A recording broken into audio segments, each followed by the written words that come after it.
Have you ever found yourself staring at a blank page, knowing that you have great ideas inside of you, but struggling to consistently turn them into something meaningful? Well, you're not alone. In fact, many of us, including me, face this exact challenge.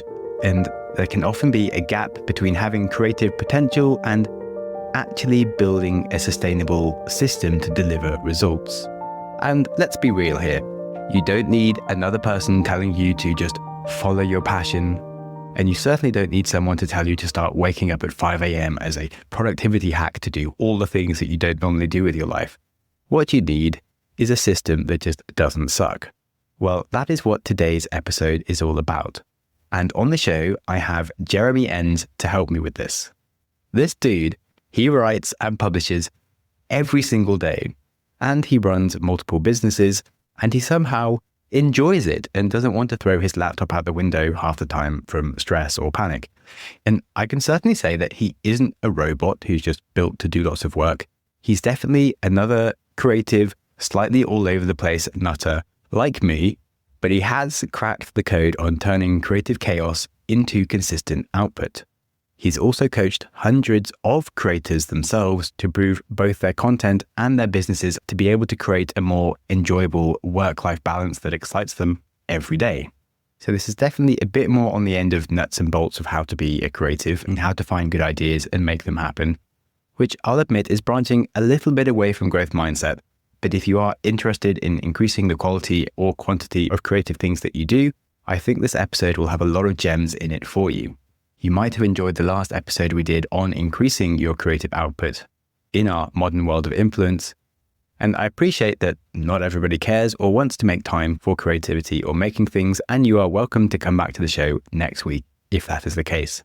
On that, hello and welcome to the Growth Mindset Psychology Podcast with me, Sam Webster Harris, where we explore the science of what is going on in your mind and help you to build your own idea of a life well lived and then live it. The big questions we'll be exploring today is how do you build a system that makes creativity feel effortless rather than forced? We will be exploring the topic of creative productivity, from systems for capturing valuable ideas to routines and habits, and things like self-awareness and identity shifts. Stay tuned. So we start the interview on the topic of where do good ideas come from and lead into how to capture them and what to do with them before we move into how to build the skills for consistent creative output and systems. And we finally move into more deeper topics of navigating our own creative evolutions and building self-awareness of what's going to work for us and where we're going to be best.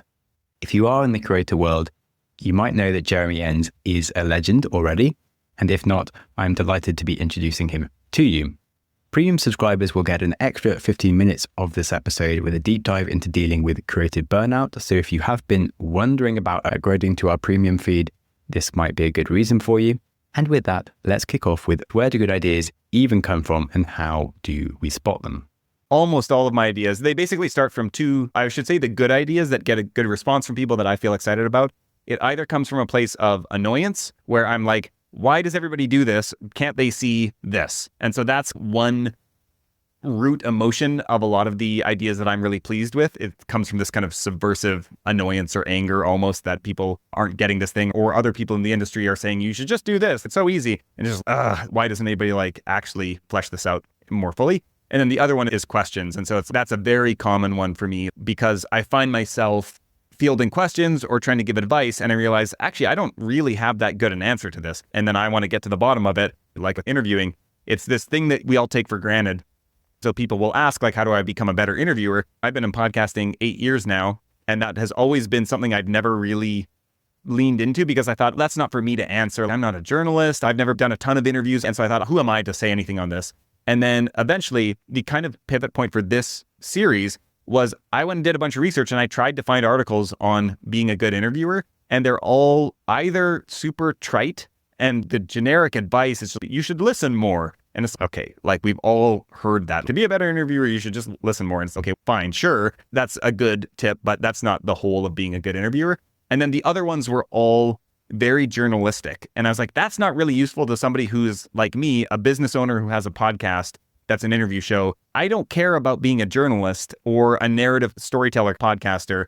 There's something I can learn from that, but it's not specifically tailored to me. And doing a ton of podcast audits, basically, and just hearing good and bad examples and like listening to shows that just for my own kind of joy as well, realizing like, oh, this is what makes interviews work for me as a listener. And then starting to like write about those things and put that out there, talk with people and realize, oh yeah, there's a lot here that I've never heard anyone say before, but actually seems to be true. And for most of everything I write, I'm like, I'm 90% certain that this is all true, but I want to field responses from people and hear, is there something I'm missing? What would you add to this? And that's typically how I approach things, is like with this questioning mindset. I just want to get to the bottom of it. I put my thoughts or findings around it out there and then see what comes back and add to it or mold it further from there. Yeah, I totally agreed with the way you described that around when you see stuff online around like how to be a good interviewer and podcast. Yeah, it's just so underwhelming. There's no good advice. So if you ask ChatGPT, it's just like, yeah, they're not listening. Doesn't tell you anything about like how to make tension, etc., or get the personality out of someone. And I think there's where my mind goes. Is that ChatGPT gives you this answer and it says, do research. That's another classic one that comes up in podcast interviewing advice. And it's, what does that mean? What does good research mean? And so then that's where I'm like, okay, yeah, I've heard that, but what does that mean? Research is a huge thing. Like research could take so many different forms. And what am I looking for with my research? How do I structure that? How much time should I spend on it? Comes to self-awareness of what you're trying to build and what you'd be good at doing. Because like did loads of research for an episode I did with a guy on like porn addictions. And then I just had loads of crazy stories to just like weave through the interview to just go in different directions. And like it had one of my highest retentions that I think if I just asked him without the prep and was just like, tell me stuff about porn addictions, it wouldn't have been half as good.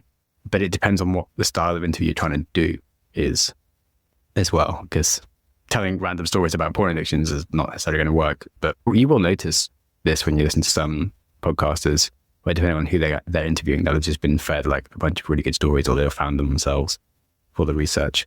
Cool. Anyway, you are someone who does have a very effective process around having lots of ideas creatively and just having a consistent output. Basically every day you're in a newsletter, every day you have a whole academy system that you seem to keep on making new content for. So you're definitely nailing it on the productivity and creativity side. So it makes sense to talk to you about both of them. And firstly, the area around just like idea organization. Do you have like one day you sit down, just like make a ton of ideas and you just sit and you're like a robot that just deals with them for the next 6 months? Yeah. So I don't sit down and brainstorm ever. I tend to capture ideas on the fly.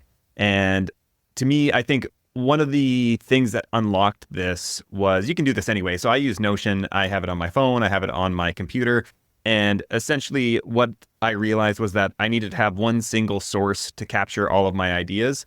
And it had to be always like 1 or 2 clicks away. And so it was like really easy to get to. I knew where every idea went, and then I knew where to go find them later. And so that was the real unlock for me, because previously I'd had physical notebooks that I would take notes in with pen and paper. And I like the idea of that. There's like a romantic feeling to it. And there is something about writing it down long form, but I would never, ever in the history of taking all my notes, have I ever actually transferred those to somewhere else and actually made use of them. And so there is some utility to like writing it down. I think it's more memorable when you write it down. You don't even need to go back to it. It's like your brain can stop thinking about it because it knows that it can find it if it needs it, which somehow makes it easier to memorize. At least that's what I found for me.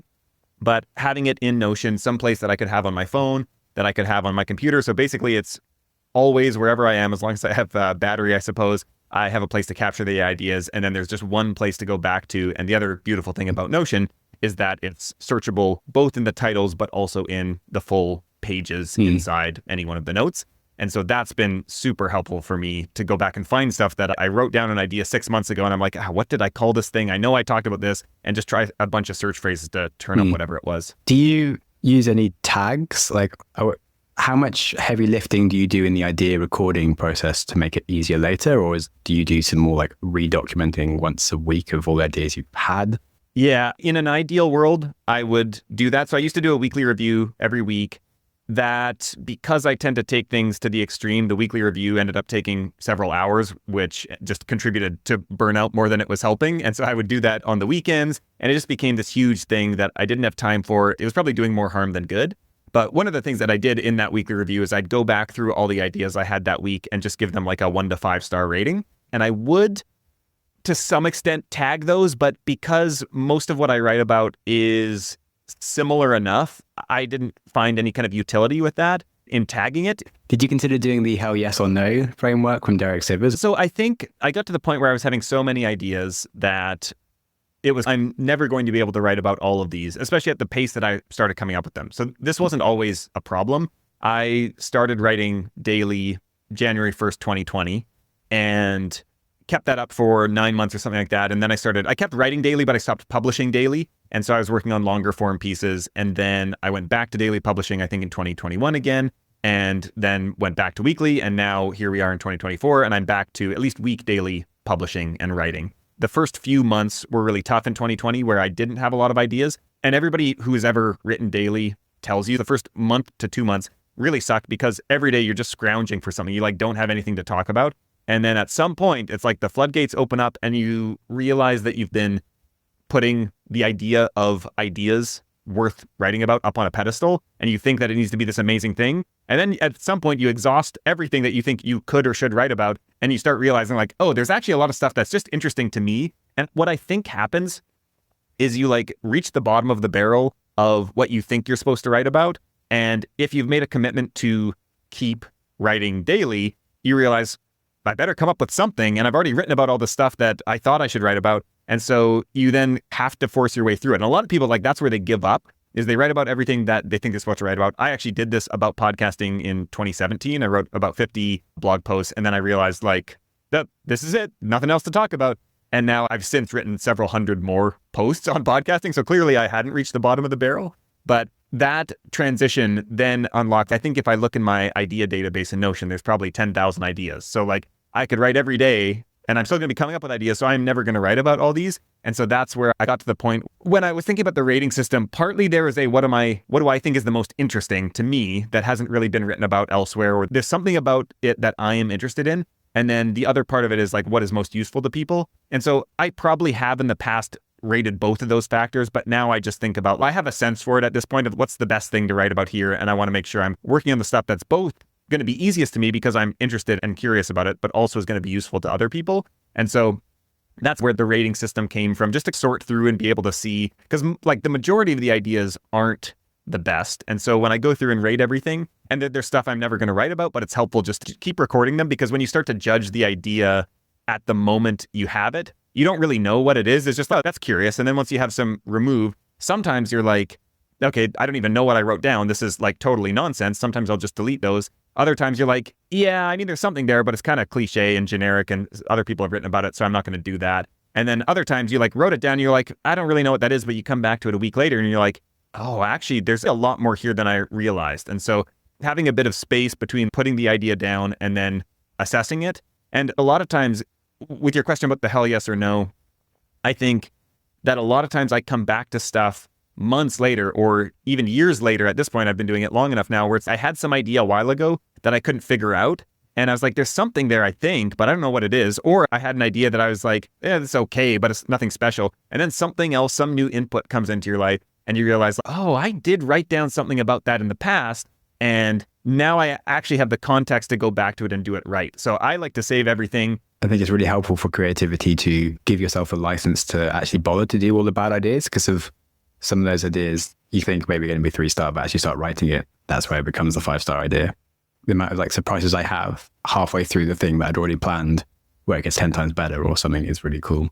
I still haven't done the writing daily for trying to write something complete daily, but I'm feeling very inspired to try it because I keep on not doing it.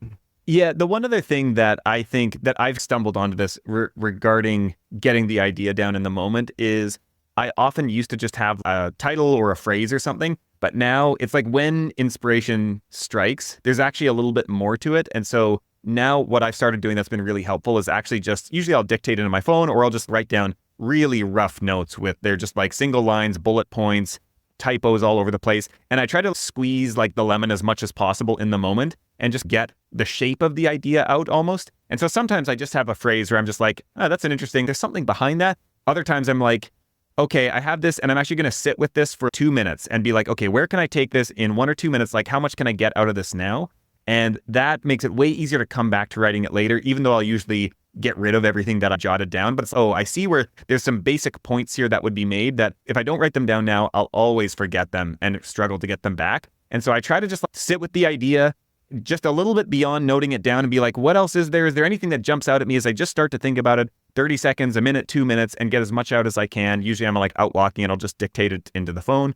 And that has been so helpful for actually like sitting down and starting to write it, which is always the hardest part, where you like have this idea, but you're like, what is this? And how do I find my way into it? One thing I was wondering around was, personally, I really enjoy the ones where I'm like, okay, I've almost confused myself with this idea, but it's going to be really nice to make this not confusing. But then I get worried that it's going to take me 5 days to work out how to make it obvious.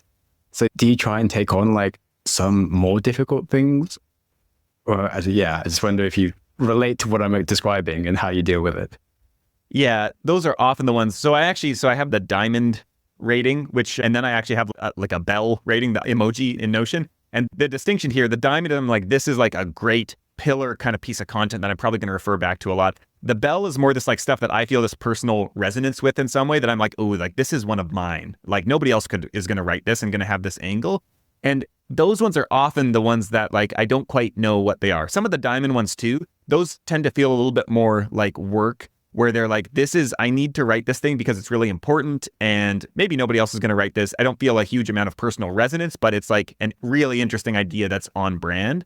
And both of those categories, I think I set a higher bar for them a little bit. And the reason I'm drawn to them and the reason I put them at such a high rating is because I don't know the answer to it. I'm like, I never noticed that before. And I should probably think more about this because there's something there that I've never heard anyone talk about, but this seems to be true based on my kind of observation. And so actually, right, this morning was one of these, and I've been putting this off for a couple weeks. It's funny, it's actually about ideas, and specifically like big ideas that you would base a brand or a show around. And so it's not just like an idea for a blog post. I could start there, but it's like, what is this bigger idea that fuels your work and that you actually form an association with? And a lot of that has to do with like, how does that tap into the zeitgeist a little bit?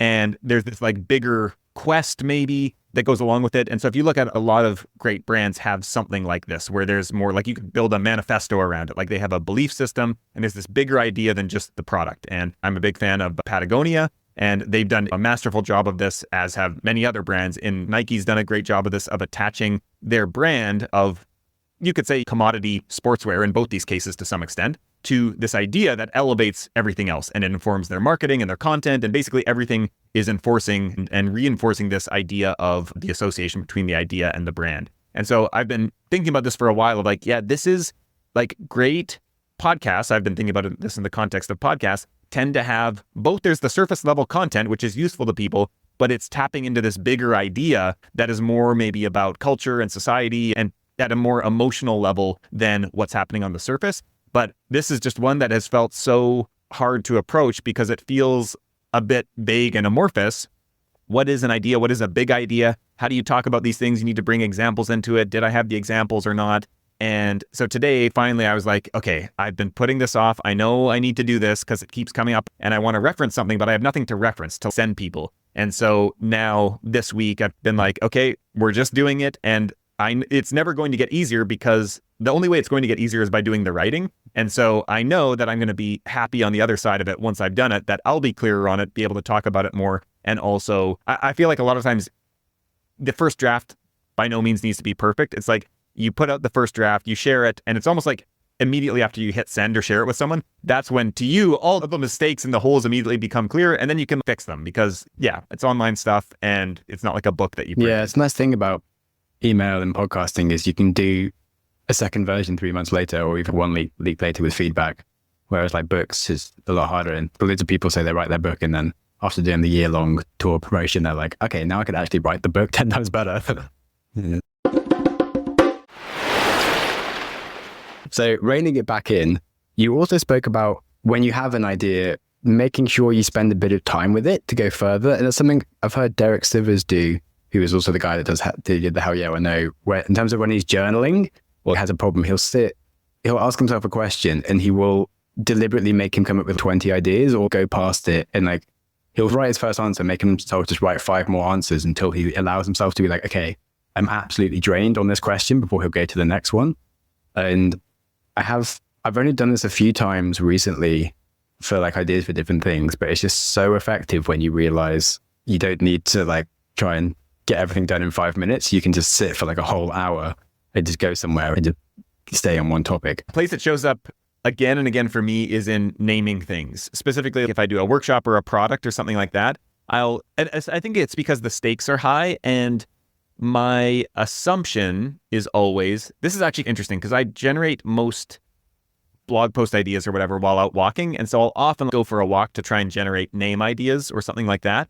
But it's almost always, and probably that's part of the pre-work that actually helps here, but it almost always happens, and to this point that it's become reliable and now I just do this, is that I know if I sit down and I just set a timer for 10 minutes and I say, okay, I'm just going to start brainstorming title ideas for this workshop. It's almost always, I might not come up with the exact thing there, but I'm going to dig and generate a bunch of ideas that are going to refine the ideas that I have. And so I'll come up with what is the format of this thing that I'm delivering? What are some words that could describe that? What are the kind of words that are more descriptive about how we're going to do this thing? And so I'll just list out words and then just start combining things and playing with like, where do the words just sound good together? And can I get some alliteration or something like that? Or what has the right feeling that I want to evoke? And sometimes you get close to it. Sometimes I come with the title immediately, but it's just always like actually sitting down to do the thing. And at this point, it'll be like, I've been working on the workshop for a month and I need to come up with the name tomorrow so that I can start getting the design and website done. And it's finally the last thing is I better like just sit down and do this. I've been waiting for inspiration. And you sit down and 5 or 10 minutes in, you're like, oh, that was way easier than I thought it would be. And so I think that's a version of Derek Sivers' practice there, where it's just like sitting down, forcing yourself to block out the distractions and saying, let's just see what I've got. And a lot of times you find that you actually do have the ideas inside you somewhere. Yeah, definitely. For the titles then on your newsletter, do you overthink that as much? It looks like you're doing them quite nuts. Yeah, those I have a low kind of bar for personally. And this is one of the interesting things where when you publish daily, you obviously get more opportunities to practice, but everything matters a little bit less because I want every newsletter that I publish to be great. And I think most of them are very good. But I think you almost preclude yourself from creating anything truly great when you're at that cadence, because anything at that level needs more time spent on it. And so that's not really like the purpose of the newsletter right now. And I'm currently in the process of starting working on a book. That's going to be something that I'm going to bring maximum attention and focus and refinement to everything. But the newsletter is like my way to explore ideas and surface ideas and also be helpful to people and be a constant presence in people's lives. And so people have this association with, okay, like anytime I need podcast marketing advice, like Jeremy, I've just got like 200 emails from him over the past year or something like that. And so of course he's top of mind. So yeah, different roles. Like you said, it really adds up for then when you want to do the really special writing, that it doesn't seem so overwhelming. Because like the opposite problem of, like you said, with writing daily content is that if someone that never writes content and they're like, oh, where do I start just to write one blog post or one email? And it's like overwhelming to try and get this one thing perfect. And you're like, you don't need to say every idea you've ever had. You can write literally just a 300-word idea of something you noticed today. That'll be fine. If I haven't had the idea, it'll be new to me and I'll like it. And so that's really handy for that. But then also it sounds a bit like the same way that I go running every day. I don't try and do a personal best. I don't try to do anything special. I just go out for a run for half an hour or an hour. But once or twice a year, I'll run a marathon, and that would be the hard thing. But it would be really hard to do if I didn't go running every day.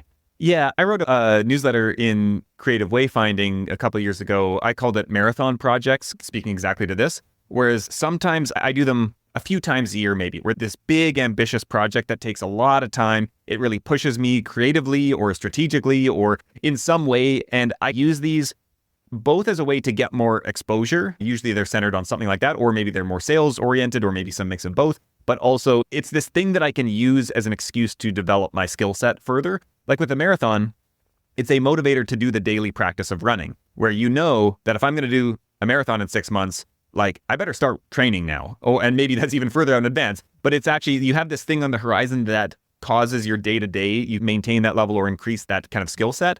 And so I think that, and then post-marathon project, you've leveled up your daily practice as well. I wouldn't necessarily call this a marathon project, but a couple of years ago, I was going to do a paid workshop once a month. And so I pre-sold the full year of them. And then I was going to sell each of them for $50 or something like that throughout the year. And I was doing this because I realized I had a high ticket product. I had both podcast agency services that I provided and then my cohort-based course at the time. And I had nothing beneath that. So there was no kind of entry level way for people to test out working with me, see what my method was beyond the free newsletter. So I was like, okay, I'll create a series of workshops covering a bunch of the basic stuff. And I think I got through 7 months of it before I had to email everybody and was like, this is just like way too much, because it was just this constant cycle of you gear up for the event, you start in sales mode the 2 weeks leading up to it, then you got to develop the workshop, all the slides and everything. And then you get to the end of it, you follow up with everybody, and then it's almost right next into the next cycle. And it didn't leave any time to actually focus on my main product, which was the membership and cohort-based course. And so I was like, okay, this is actually choking off all the time and energy I could be putting into a thing that actually matters. But in hindsight, what I realized was like having to write a mini sales campaign every month. And so I did 6 or 7 of those. Plus I'd done twice a year launches that were much bigger for my cohort-based course over the previous few years. But really doing it over those 7 months, I got so much better at email copywriting, because I used to be scared of it. And I was always like, oh, there's so much pressure to do this. And you want to get the sales emails right. And you feel like, yeah, I only have one shot at this. And then the cart's going to close. And then I'm not going to launch for another 6 months. Whereas with this, I was like, it's a $50 workshop. Like, it's not a big deal. And also doing it, writing these few emails. I think I did 3 emails per mini campaign every month.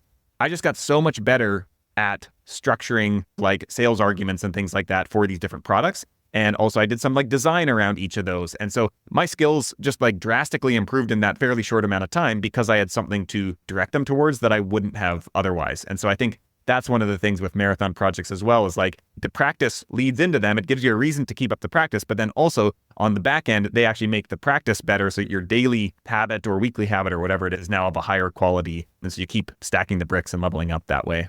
Yeah, for sure. Calling it marathon made complete sense, because it's the standard one that you understand for, I'm going to start training to get good at marathon. Which leads perfectly into the next area that we could talk about, which is more like just habit systems then for productivity. And I think also a very big part of that is just like identity, because if you go running every day, you develop the identity that you are a runner, etc. Yeah, I wonder what sort of systems you have at all around habits, or how you structure things, because it's not just having ideas, obviously, it's actually making them happen.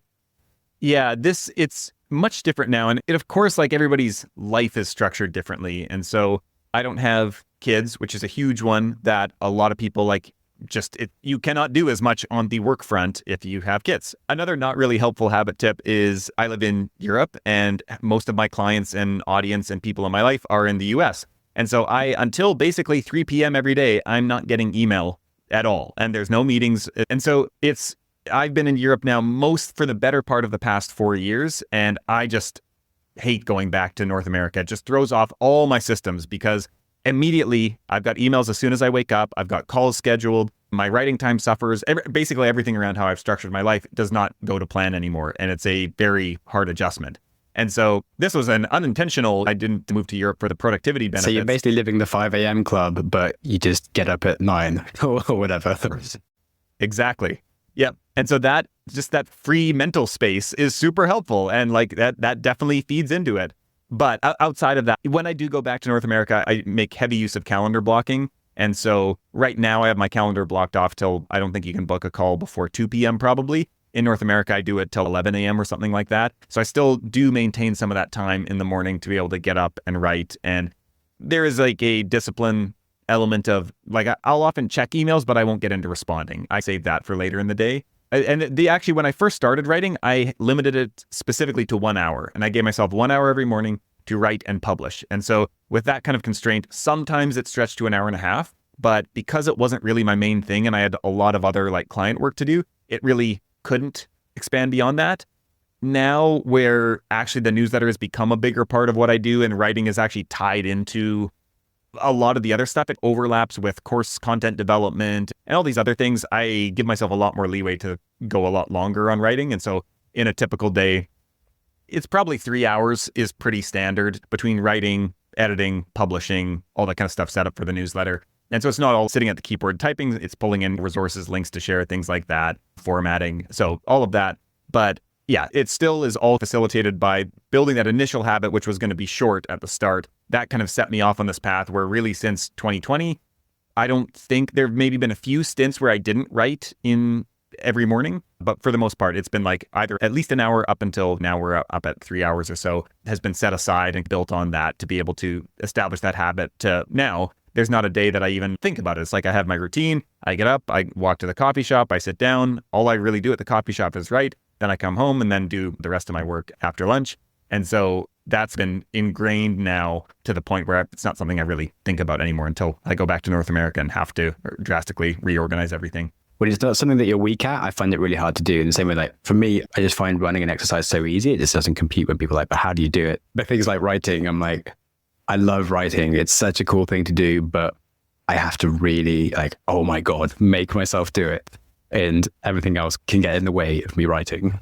Whereas, yeah, I'm like, maybe just like the half an hour forced thing or something just to start and then wind it up. But like also just the fact that you had to publish when you first started it as well, I think is really good. I think the other thing that you mentioned about the identity is a big part. And it's not something that I actually think about at all anymore. This was one of the huge light bulb moments of my life. It sounds trite and cheesy almost in hindsight. I don't know how old I would have been. I think I was probably in audio school. It was after high school. So yeah, I think it was when I was in audio school. I was living in Vancouver. I definitely remember the room I was in basically. And I was like, wait, I'm like a creative. And that's like a core part of my identity. And I had written music. I used to write poetry a lot. Actually, I still do in more almost marketing form a lot of times. And I'd like always been a creative person, but I had never realized that was a core part of my identity and was something that needed to be a part of my kind of career trajectory. But it was like this light bulb moment where I was like, oh, that's part of who I am. And it was just like the clouds parted and I was like, oh, this is a thing about me. And that was this kind of before and after moment. So I've always carried that ever since then.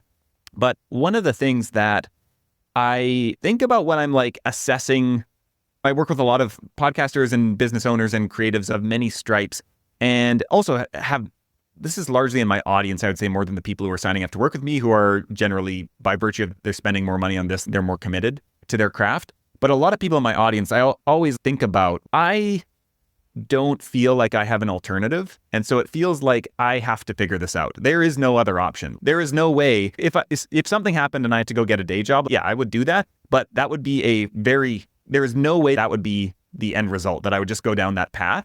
Whereas I think a lot of people who, when I look at what they're doing and they're having this doubt about, should I keep going? I don't know. It's, to me, I have a very project focused way of thinking about things. And so, yeah, any one project, I'm not going to stick with that forever, but I know I am going to be doing some creative thing. And okay, the newsletter stops working. Okay, then maybe I'll do like a podcast doesn't work or whatever. But everything is like moving forward to the next thing. And so there is this identity that like I am going to be creating something for the rest of my life. And so I think that's something where when I talk to a lot of people, I get the sense that they have this feeling of it's this idea or nothing. And I think a lot of people should quit on whatever, like any one individual idea sooner. And that probably if something hasn't been working for 3 years, there's not really any indication that it's going to start working at that point later. And so I think like one of the most valuable experiences I had was I started a podcast. It was about online business for wellness business owners. And so my podcast production agency, we had just attracted through word of mouth and referrals all these wellness business owners. And so like health coaches and things like that. And that had just happened organically. And I'd resisted niching for 3 years, 4 years, something like that. And eventually I was like, okay, we're already attracting all these people. What if we actually leaned into the content creation side of things and established ourselves as like the podcast production agency for wellness business owners? And so I started this podcast and I did 30 episodes of it. And I think probably within 15 episodes, I was like, this really isn't the thing. I don't feel any personal like drive to create this. It feels purely strategic, but I felt this like fear of being a podcast guy, admitting by quitting the show that I had made the wrong decision, that the strategy was off or something like that. And so I felt like I had to keep going with it. And so I did probably after that 15 episodes. So I went till episode 30.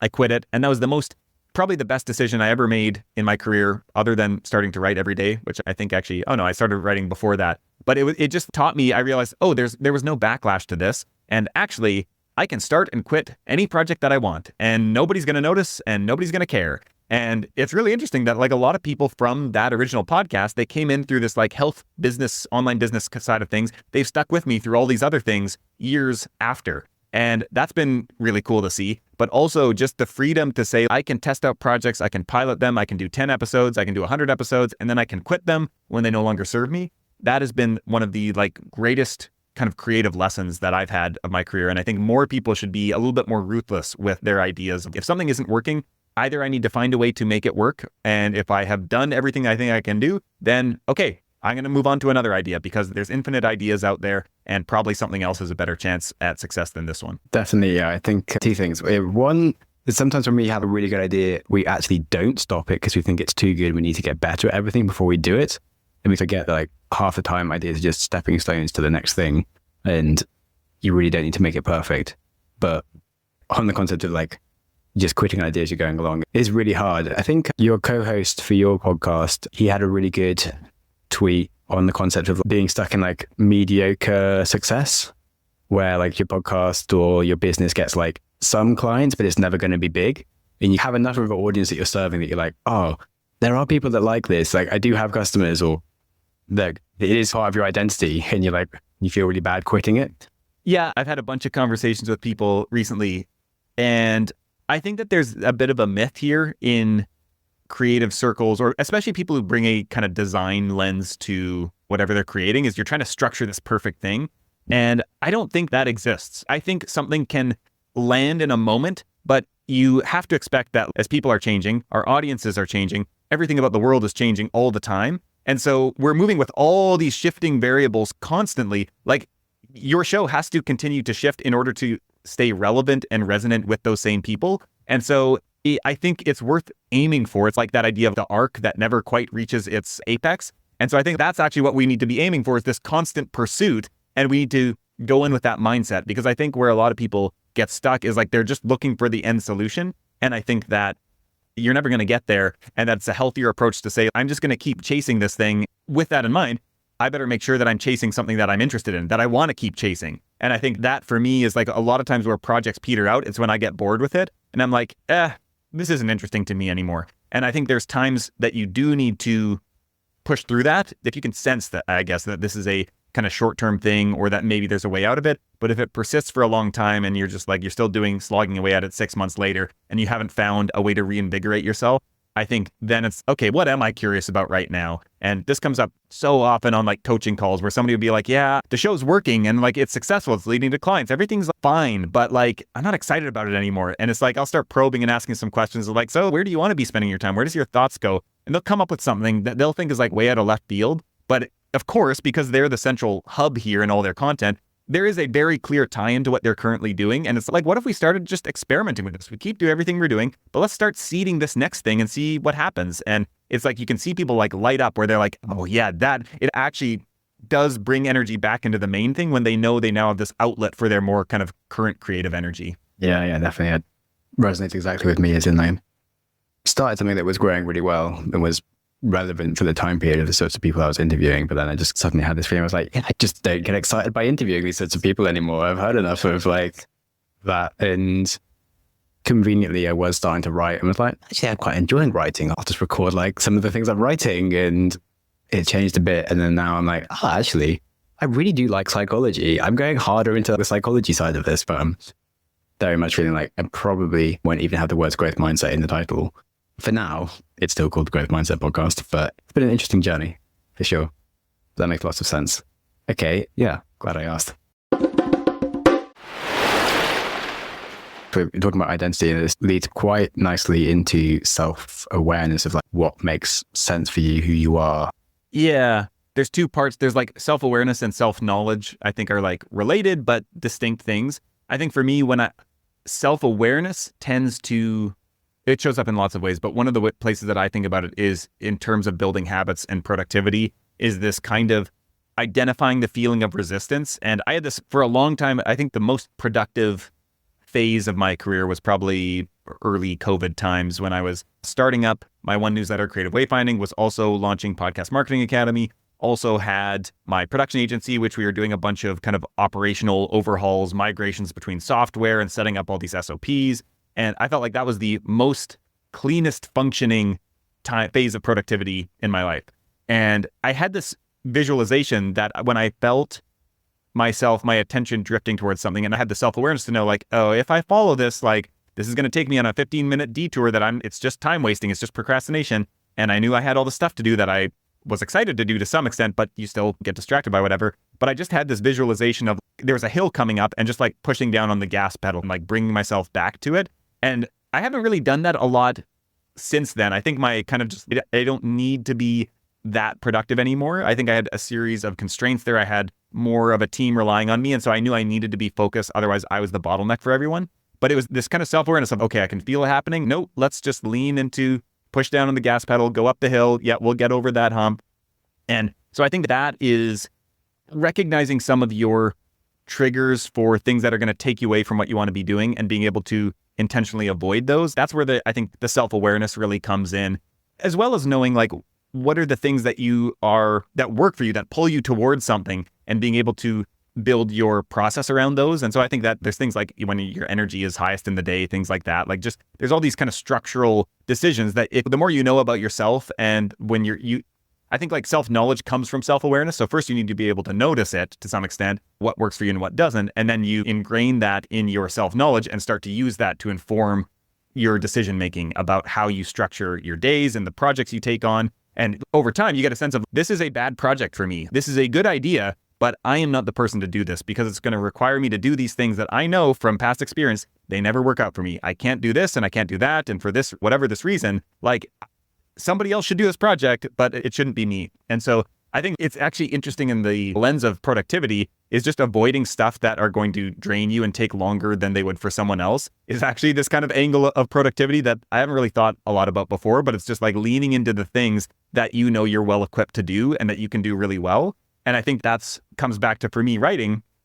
I know that I have a skill, I think, that's been developed. I don't think it's a innate talent because it wasn't not certainly easy for me, but I've developed the skill of both like storytelling and connecting the dots, pattern recognition, and using metaphors to explain ideas. And then also just generally being prolific and putting out a lot of content. Like that's a lot of people's worst nightmare is writing a daily newsletter. For me, I'm like, this is just, it's fun. It's helpful. Yeah, it's frustrating at times and tough, but I don't feel like there's a burden of it. And so it's that self-knowledge. And I also know that because I have that leg up on other people, there's very few people who, if anybody, that I'm really competing with or who can compete with me in this space of podcasting at large, let alone podcast marketing. And so this is an edge for me. And because I'm aware that this comes easy to me is hard for other people, I might as well lean all the way into it. And so I think that's where some of that self-knowledge comes in, of recognizing like where you can compete and where you can be better than other people and where you can't. And I think that those are things to say, okay, I feel like I should be doing that because everybody else is doing this. I should be on Instagram. I should be on TikTok. I should be doing whatever.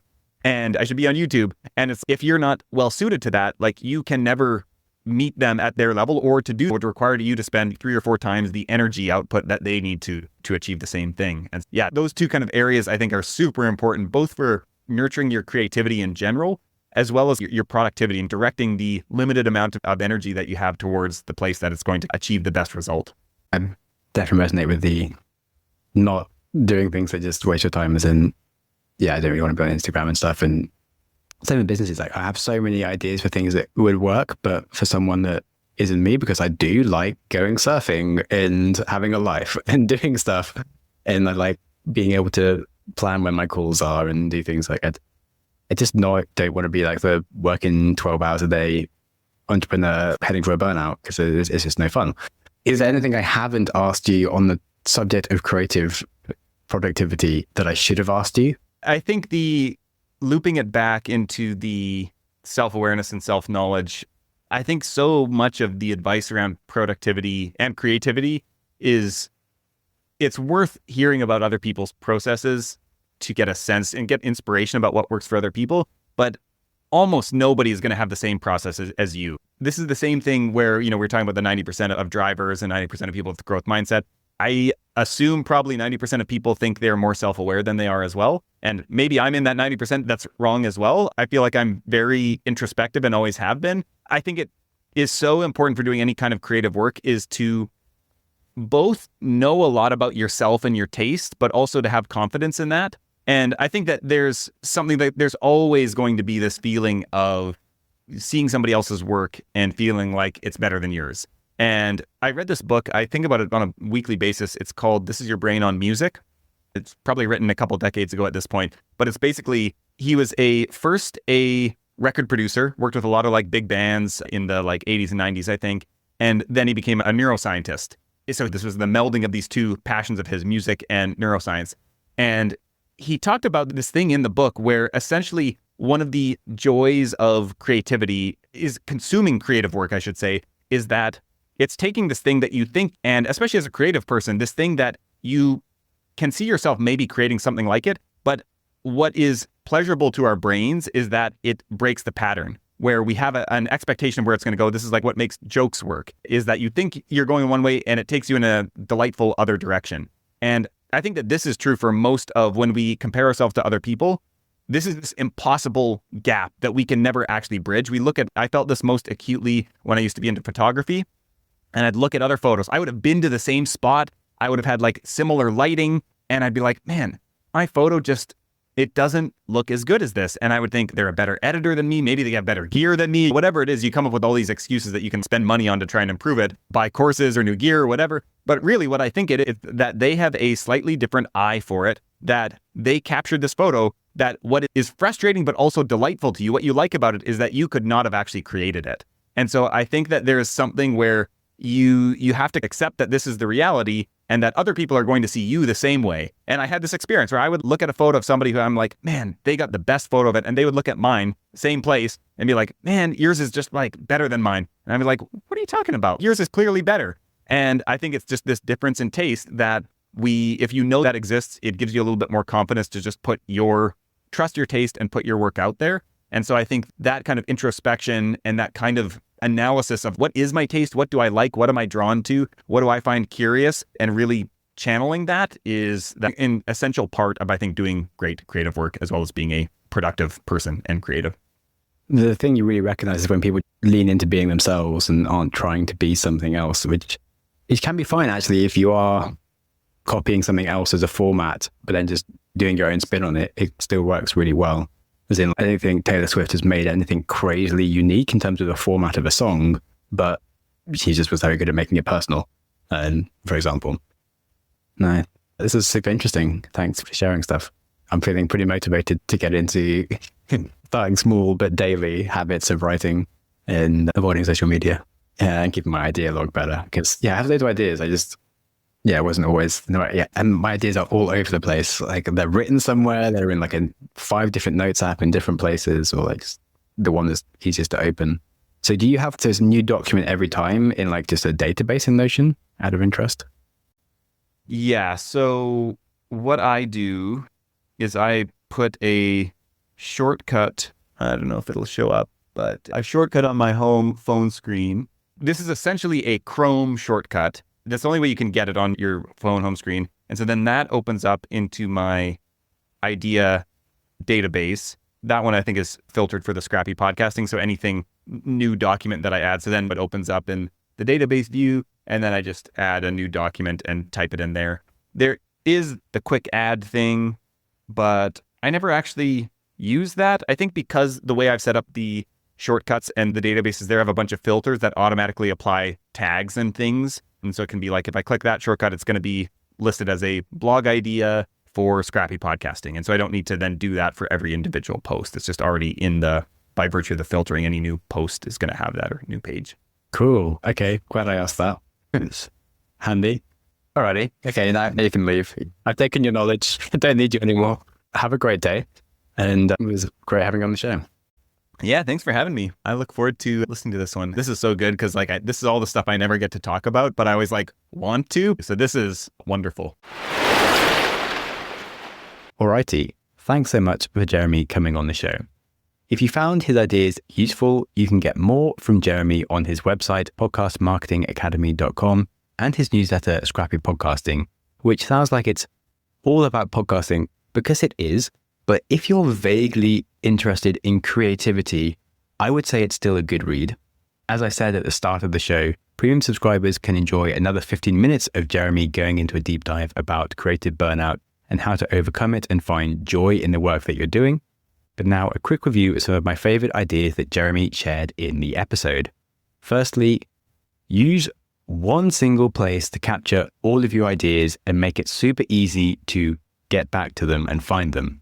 I personally have random notes to myself everywhere, all over the place.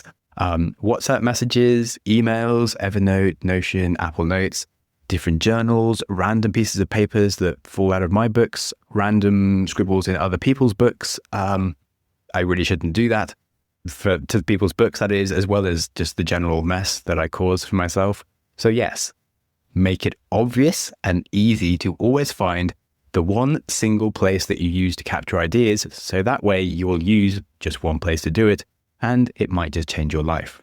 On the topic of capturing ideas, try to capture every idea as you have it, but put a few extra minutes into squeezing the lemon, as Jeremy says, so your short note just has all the quick ideas that are coming to you at that time. It doesn't have to be clean in any way, but add the few other things you might be thinking about related to it. Because again, I've also made this mistake, and I have plenty of notes in my history of notes that are just a few words or a random sentence that I expected to maybe fill out perhaps later that day and never got round to. And when I finally do find it 2 weeks later, I'm there wondering what my air fryer analogy was meant to be about, because I still don't know, and I'm sure it was a great idea at the time. However, possibly my favorite idea from Jeremy was his realization that it's okay to kill your darlings. You don't have to stick with the same project that you've maybe spent years on, and you can kill it and start new things. And it doesn't mean that you're not a creative person. It doesn't mean that you're a quitter. It means that you're growing and evolving. I've followed Jeremy for years now, and I've seen him do different podcasts, different newsletters, and he really has grown himself over time as a creator. And equally, the only reason this podcast is still going is because I've changed it so much from what it used to be. And on that, I did mention in the interview itself that I will probably be changing the name of the show at some point, and next month I will be having my biggest rebrand yet to focus more deeply on psychology and move away from mindset and advice as such. So ironically, episodes like this probably won't be existing anymore. Sorry to say that, but also I'm excited with where I'm going to be taking the show, so don't worry too much. Finally, just a few other great points from Jeremy. One was that ideas usually come from a personal frustration or a question that you hear a lot that needs a deeper answer. He also spoke about marathon projects as a great way to build new skills and enhance your creative capacity or your creative fitness, if you will. So perhaps try to publish a 500-word essay every day for a month as a marathon project could really help make you more efficient as a writer.